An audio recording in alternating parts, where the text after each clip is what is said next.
discernment for the minister, as we're already over an hour into this thing, and I have a 25-minute sermon. I got to let people go home and watch the Chicago Bears game, huh? I think what I'll do is just say a thing or two, and then decide whether to use this in 2 weeks, retooled, fixed, or something else, or to move on to another topic. Because if you got the contact, you know that 2 weeks from now is yet to be determined. I came up with this topic, and I wrote a minister's musing, and I fell asleep. So I was tired. I had a long week.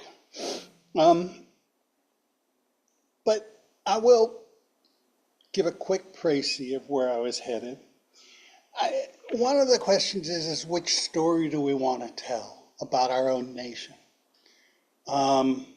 And if we talk about the United States, we all know that, we were founded, we rebelled against the King of England and the British Empire in our own revolution. We framed a document, our Constitution, based in part on Enlightenment ideals. And everybody knows that the fundamental flaw built into this nation at its formation was our inability to deal with slavery, which led to a civil war less than 100 years later. There are other things that we don't think about as much and that didn't become salient until later, such as the role of women, because we know that all men are created equal and the rest of you, and many other things. And of course, the other huge oversight is our relationship to the native peoples who were already here. And I talked a lot about that.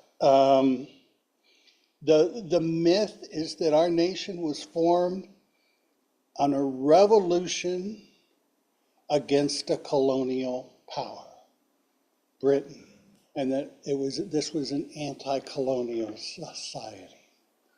The real truth is that this was a colonial society from day one, as we started to settle and push native peoples off of the lands that they had held before we got here.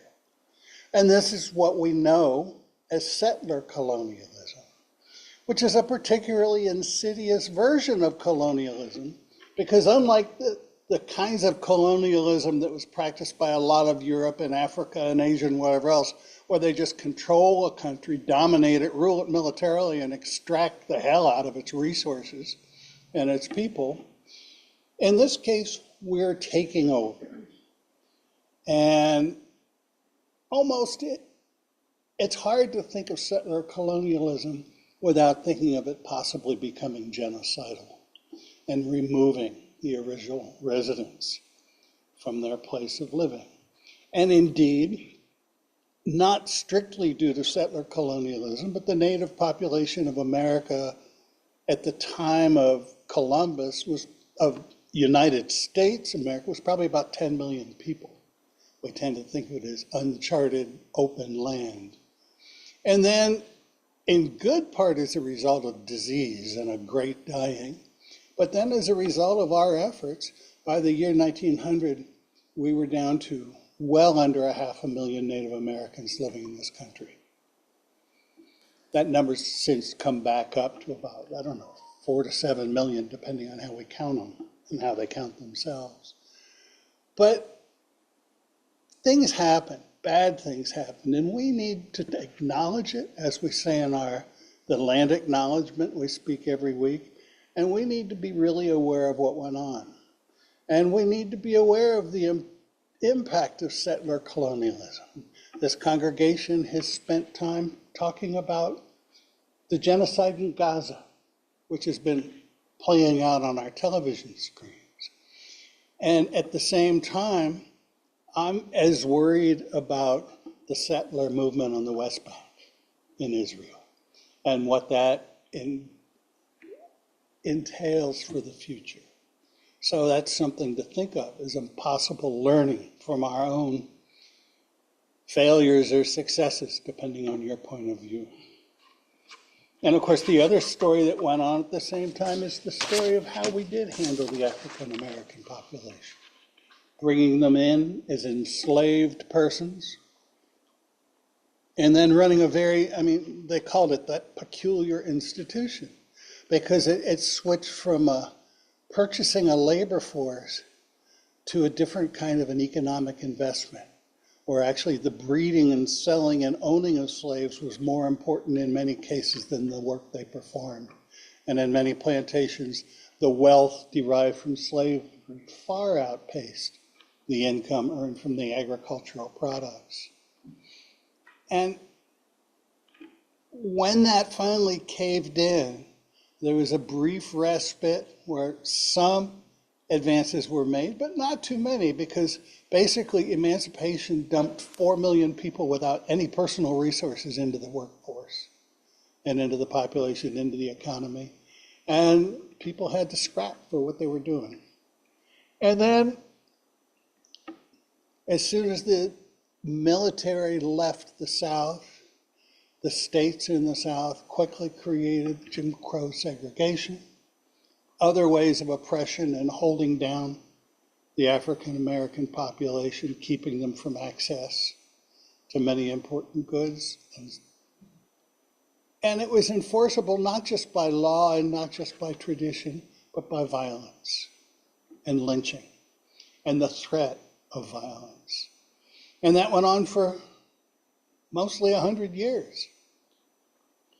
And when the civil rights movement finally brought that down, we found a new way to hold back the African American population, not quite as fully, but through mass incarceration and the war on crime. So we have some really difficult stories in our background, and we're the beneficiaries of a lot of evil action.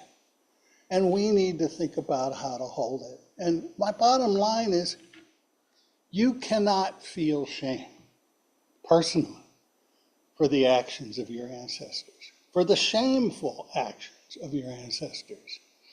And you should not feel shame for where it put you in this world. What you should feel is responsible to help ameliorate whatever you can, whether it involves reparation or restitution or programs through the federal government to give people equal opportunity, or diversity, inclusion, and what is it, DEI?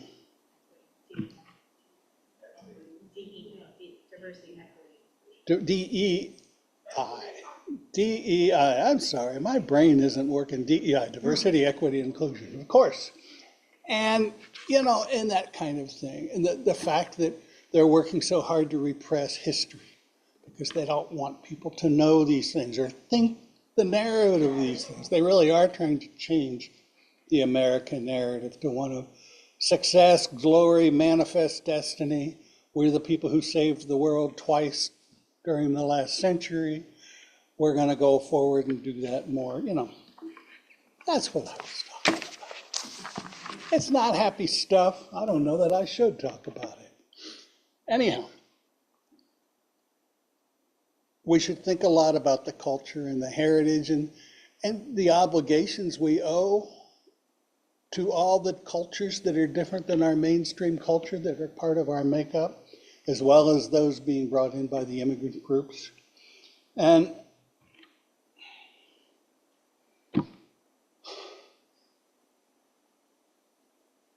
we were basically fed a lie. I was brought up on that lie. American exceptionalism. We tamed the wilderness. We deserve everything we have here. Enough of that. What are we doing next? We're doing an interesting piece. We're singing a song in the